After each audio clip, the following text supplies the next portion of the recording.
My self doctor संस्कृति, physiotherapist. तो आज हम अपनी वीडियो में बात करेंगे बैलेंस एंड कोऑर्डिनेशन के बारे में, that what exactly the balance and coordination means, और किस वजह से ये हमारी बैलेंसिंग में प्रॉब्लम आती है। हम ढंग से कोऑर्डिनेट नहीं कर पाते, हम अपनी मूवमेंट्स नहीं कर पाते। And the main important point is कि हमारे ब्रेन का ऐसा कौन सा पार्ट है जो हमारी मूवमेंट्स हैं, कंट्रोल्स हैं, कोऑर्डिनेशंस हैं and the sequence of movements हैं, उनको कौन कंट्रोल करता है, कौन सा पार्ट है जो बेसिकली रिस्पॉन्सिबल है हमारी मूवमेंट्स के। Now starting with the points, cerebellum. Cerebellum is the main important part of the brain जो हमारी सारी मस्कुलर एक्टिविटीज एंड सारी मूवमेंट्स एंड कोऑर्डिनेशंस को कंट्रोल करता है। नाउ व्हाट हैपेंस, ऐसा क्या हो जाता है जिसकी वजह से हमारी मूवमेंट्स ऑल्टर हो जाती है, हम ढंग से चल नहीं पाते, हम एक पर्टिकुलर सीक्वेंस में नहीं चल पाते हैं। तो जनरली क्या होता है कि स्ट्रोक का पेशेंट है, पैरालिसिस का पेशेंट है, या फिर कोई डायरेक्ट इंजरी एक्सीडेंट हुआ है, तो उसकी वजह से भी हमारा जो कोऑर्डिनेशन एंड मूवमेंट्स हैं वो ऑल्टर हो जाते हैं, उनमें दिक्कत आती है कि हम ढंग से नहीं चल पाते। एट टाइम्स क्या होता है, अगर कोई इंसान अपने सर के बल गिर गया, पीछे की तरफ गिर गया, तो उसकी वजह से भी प्रॉब्लम होती है। ना what is the exact location of cerebellum? Cerebellum आखिर हमारे ब्रेन में प्रेजेंट होता है। सेरिबेलम को हम लिटिल ब्रेन भी बोलते हैं। ये हमारे ब्रेन के पिछले और निचले हिस्से में मौजूद होता है। ये हमारी लर्निंग एक्टिविटीज़, मोटर स्किल्स को, और हमारा विजन हो गया, हमारा बोलने का तरीका, हमारा चलने का तरीका, बाकी हमारी पर्सनालिटी डिसऑर्डर्स, इन सबको मैनेज करता है। तो एट टाइम्स व्हाट हैपन कि हम चाहते हैं सीधा चलना लेकिन हम नहीं चल पाते, हमारी बॉडी शिवर होती रहती है, हम डूब होते रहते हैं, इधर उधर गिरते रहते हैं, चलते टाइम हम स्टैटिक नहीं रह पाते, हम अपने आप को, अपनी बॉडी को स्टैटिक नहीं रख पाते, हम बैलेंस्ड नहीं रह पाते। तो आज मैं अपनी वीडियो में कुछ ऐसी एक्सरसाइजेस बताऊंगी जो आप करेंगे जिसकी वजह से आपका बैलेंस और पोस्चर हमेशा मेंटेन रहेगा। ना व्हाट हैपन, जब हमारे यहाँ श्रेयास में पेशेंट्स आते हैं तो वो जनरली कंप्लेन करते हैं कि मैम कुछ ऐसी एक्सरसाइजेज ही नहीं है कि जो हम खुद से कर सके, हमें कोई एक्सरसाइजेस करवाने वाला चाहिए, हमें सपोर्ट चाहिए कि कोई आए और हमें एक्सरसाइजेस कराए।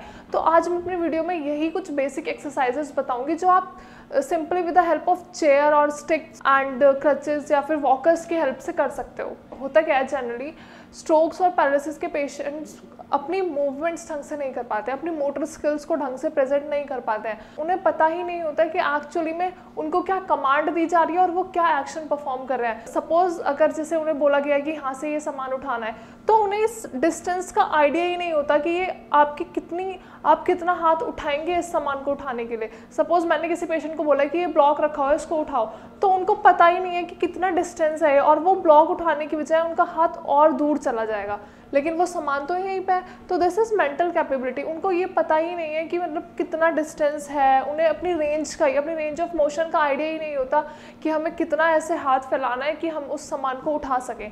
चलने में क्या प्रॉब्लम फेस करते हैं, चलने में क्या होता है, अगर उनको बोला जाएगा कि सीधे सीक्वेंस में चलो तो वो नहीं चल पाते हैं, वो इधर उधर ऐसे ड्रूल होते हुए, इधर उधर गिरते हुए चलते हैं, और एट टाइम्स तो गिर ही जाते हैं। तो उन चीज़ों के लिए मैं आज आपको एक्सरसाइजेस बताऊंगी अभी कि कैसे करनी है कि आप अपना बैलेंस और पोस्चर स्टेबल रख सके, मेंटेन रख सके एंड जल्दी से जल्दी रिकवर हो सके। Now starting with the exercises, अब मैं आपको कुछ ऐसी एक्सरसाइजेस बताऊंगी जो आप बिना किसी के सपोर्ट के खुद से इंडिविजुअली कर सकते हो परफॉर्म। किसी की हेल्प की कोई ज़रूरत नहीं है, but else you need a chair या फिर कुछ वॉकर या क्रच जिसकी हेल्प से बस इतना कि आप सपोर्टेडली खड़े हो सको और अपनी एक्सरसाइज ढंग से परफॉर्म कर सको। Now starting with the first, सबसे पहली एक्सरसाइज टो रेज। तो करना क्या है, चेयर को स्टैटिक पकड़ना है और पोस्चर अपना सीधा रखना है और अपने पंजे ऊपर की तरफ लिफ्ट करने हैं। This is the way.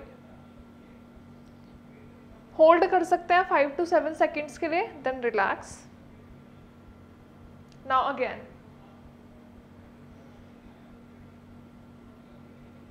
Relax.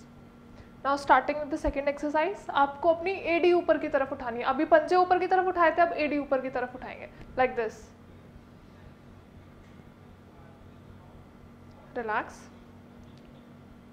Hold कर सकते हैं अगर आप कर पा रहे हैं तो। Relax. Now the next one is toe and heel rockers. तो वो कैसे करना है, अभी पहले पंजे उठाए फिर एडी उठाई, अब दोनों चीज़ों को एक साथ combination movement, this and then this. Relax. Again पहले पंजे उठाए, देन एडी and hold, relax. Now the next one is stepping back. तो आपको अपना पैर ऊपर, ध्यान रखिएगा एक्सरसाइजेस दोनों पैरों से करनी है, लेफ्ट एंड राइट। ऐसा नहीं है कि एक ही पैर में प्रॉब्लम है तो सिर्फ एक ही पैर की एक्सरसाइज करोगे, this is not the way. आपको दोनों पैरों की एक्सरसाइज करनी है। तो now the another one is stepping back. तो क्या करना है, अपना पैर उठाना है और पीछे की तरफ एक्सटेंड करके रखना है, लाइक दिस। इससे आपको स्ट्रेचिंग अपने पैर पे, अपने काफ मसल्स पे भी फील होगी और अपने क्वाड्स पे भी फील होगी। Then again, now with the second leg,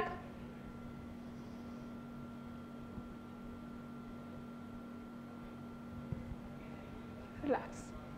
now marching. Marching बहुत कॉमन है, सबको पता भी है, लेकिन पैरालिसिस और स्ट्रोक के पेशेंट में जनरली वो अपना वेट नहीं ले पाते, तो उसके लिए आराम से स्टेबिलिटी के साथ you will perform marching like this.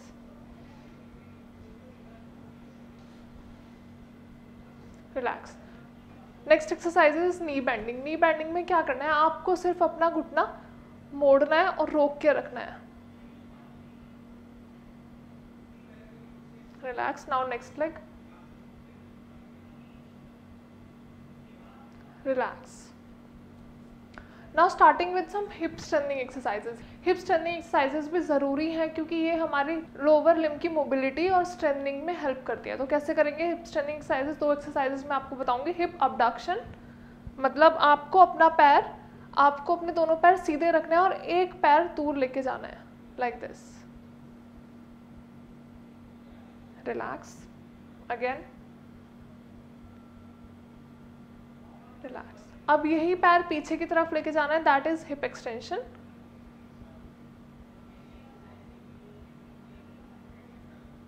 Relax.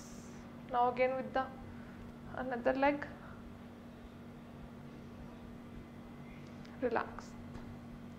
Now side stepping. Side stepping में क्या करना है, नॉर्मल आपको अपना पैर बाहर की तरफ लेके जाना है, लेकिन पहले आपने अपना पैर हवा में ऊपर उठाया था, लेकिन अभी सपोर्टेडली ज़मीन के सपोर्ट के साथ आपको अपना पैर बाहर लेके आना है। हवा में उठा के पैर रखना इज अनदर एक्सरसाइज। तो अब क्या करना है, आपको अपना पैर साइड में रखना है, लाइक दिस। पैर उठाया और बाहर की तरफ रख लिया, easy. Now again, this is the way. Now starting with some sit to stand exercises, मतलब बैठ के उठना। जनरली स्ट्रोक और पैरालिसिस के पेशेंट्स को बैठ के उठने में प्रॉब्लम होती है, तो अब वो एक्सरसाइजेस बताऊंगी जो आपको इजीली सपोर्ट के साथ आप आराम से बैठ के उठ सकते हैं। दोनों पैरों का वजन आपको ज़मीन पे डालना है, मतलब पूरा वेट, बॉडी वेट आपको अपने पैरों पे लेना है। दोनों हाथ सपोर्टेडली रखने हैं and you need to stand like this, सीधे। चाहे तो आप ये चेयर पकड़ सकते हैं सपोर्ट के लिए, अगर आप नहीं कर पा रहे हैं। Then again, sit, once more, stand and sit. अब कुछ पेशेंट्स ऐसे होते हैं जिनकी रिकवरी बहुत सही चल रही होती है और वो बहुत अच्छे से रिकवर करते हैं, तो उनके लिए थोड़ा सा रेजिस्टेंस बढ़ाने के लिए आप अपने दोनों हाथों को यहाँ पे रख लेंगे, मतलब इट इज़ सपोर्टलेस। सपोर्ट नहीं चाहिए अगर किसी पेशेंट्स को जो थोड़े बहुत भी एक्टिविटी में मोर इंडल्ज होते हैं कंपैरेटिवली, जो पेशेंट्स कम एक्सरसाइज करते हैं, तो उनके लिए रेजिस्टेंस बढ़ाने के लिए थोड़े से दोनों हाथ यहाँ पे रखोगे। सपोर्ट की जरूरत नहीं है and you need to stand like this, straight, then sit, relax and relax. Now again, without any support, relax. I hope आपको सारी एक्सरसाइजेस समझ में आई होंगी और वीडियो वर्थ इट रही होगी। अगर आपको वीडियो के रिगार्डिंग कोई भी क्वेरी है या फिर कोई भी क्वेश्चंस हैं, कोई भी और एक्सरसाइजेस आपको पूछनी है, तो आप डायरेक्टली हमें, मतलब श्रेयास को कांटेक्ट कर सकते हैं, फ्री ऑफ कॉस्ट कंसल्ट कर सकते हैं हमारे डॉक्टर्स को, and we will guide you properly about the medications and exercises. Thank you so much.